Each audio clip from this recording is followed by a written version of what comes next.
নমস্কার বন্ধুরা, আপনাদের সবাইকে আমার ইউটিউব চ্যানেল ফ্রি বার্ডে স্বাগত। আপনাদের এর আগে দেখিয়েছি যে ঝাড়গ্রামে আমরা কোথায় কোথায় গেছিলাম। এই পর্যায়ে যে ঝাড়গ্রাম ভ্রমণের এই বিশেষ দিনটিতে আমরা বেলপাহাড়ির উদ্দেশ্যে রওনা হয়েছিলাম। ঝাড়গ্রাম যাওয়াটা আমাদের সব কিছুই যেন একটা হঠাৎ করে হয়ে গেছে, মানে আকস্মিক ব্যাপার। আসলে কিছুদিন ছুটি পেয়েছিলাম, ভেবেছিলাম যে কোথায় যাব যেখানে যাতায়াতে বেশি দিন সময় লাগবে না, অথচ ঘোরাটাও মানে একটা সুন্দর জায়গাতে হবে। তো সেই থেকেই সিদ্ধান্ত হয় যে আমরা ঝাড়গ্রামে যাব।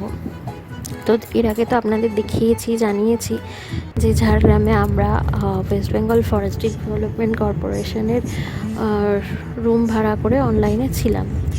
এখন যাচ্ছি কাকড়াঝোড়। দেখছেন মাটির বাড়ি, মাটির দোতলা বাড়িও দেখছেন।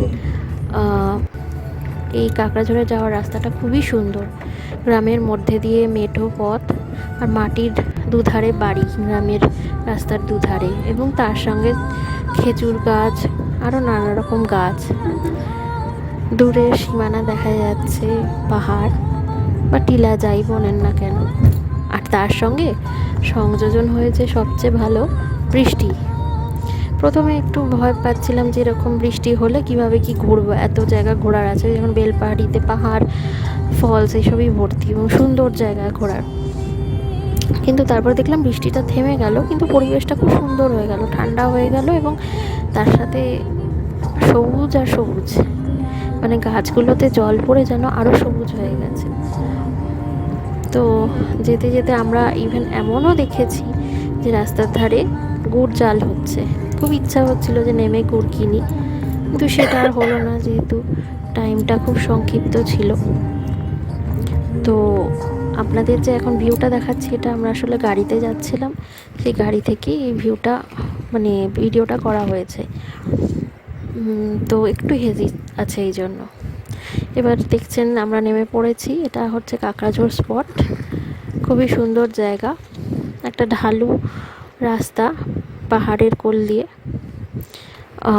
তো আমরা এইটুকুনি যেতে পেরেছিলাম কাকড়াঝোড়ের। বাকি স্পটটা মানে কাকড়াঝোড়ে যে মেজর ভাগটা, ওটা নাকি ঝাড়খণ্ড দিয়ে গেলে ভালোভাবে দেখা যায়।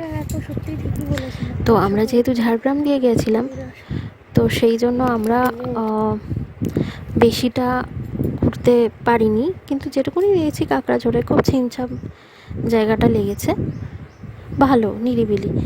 কিন্তু আসলে বেলপাহাড়ি থেকে কাকড়াঝোড় অনেকটাই দূরত্ব, এবং আমাদের বলাও হয়েছিল যে কাকড়াঝোড়টা না কভার করলে বেলপাহাড়ির বাকি অংশটা তাড়াতাড়ি কভার করা যাবে, মানে ফলস অন্যান্য জিনিস। কিন্তু আমাদের ইচ্ছা যে যাই বলুন, যে আমরা বললাম যে কাকড়াঝোড় যাব, তো ওই জন্য সেই মতোই কাকড়াঝোড় যাওয়া।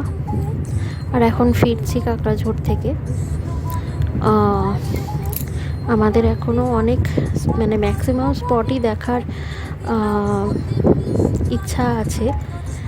তো এখন আমরা যাচ্ছি ঢাঙ্গি কুসুম ফলসের দিকে, জানি না কতটা কি দেখতে পাবো। তো দেখতেই পাচ্ছেন চারপাশে কি সুন্দর খড়ের গাদা দেখতে পাচ্ছেন, খড় স্টাক করা আছে।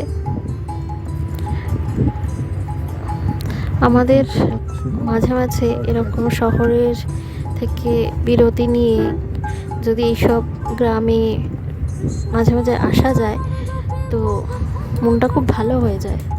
ওই একঘেয়ে জীবন, দৌড়াদৌড়ি, ছোটাছুটি, অফিস বাড়ি, আর ওই একঘেয়ে লাইফ, মানে কোনো সবুজের জেনারেলি ছিটেফাটা নেই। যদিও আমার বাড়ির কাছে গাছপালা আছে, কিন্তু সেটাও মানে এখন আস্তে আস্তে কমে যাচ্ছে।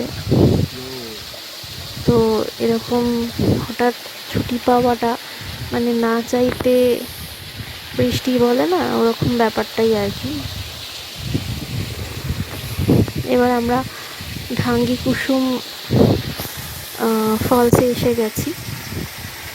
যাওয়ার রাস্তাটা কিন্তু খুব ডেঞ্জারাস ছিল, এবং ভালো জুতো পরে অবশ্যই মানে এটা ভাববেন না যে নর্মালি আমরা যাচ্ছি কোনো যাওয়াটা ব্যাপার না, মানে প্রপার যেরকম পাহাড়ে ওঠার মতো সেরকম জুতো পরে যাওয়াটাই ভালো।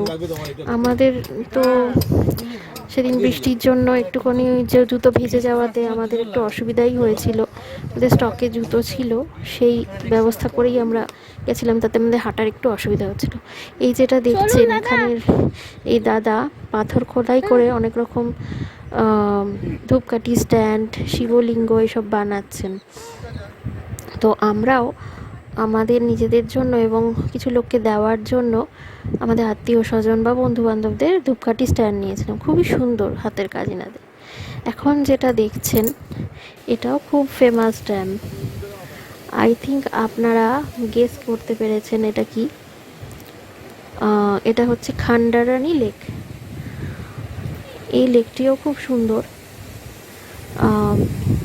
এখানে প্রচুর প্রচুর পাখি দেখা যায় এবং বিশেষ করে বিকেলের দিকটাতে ভিউটাও খুব সুন্দর।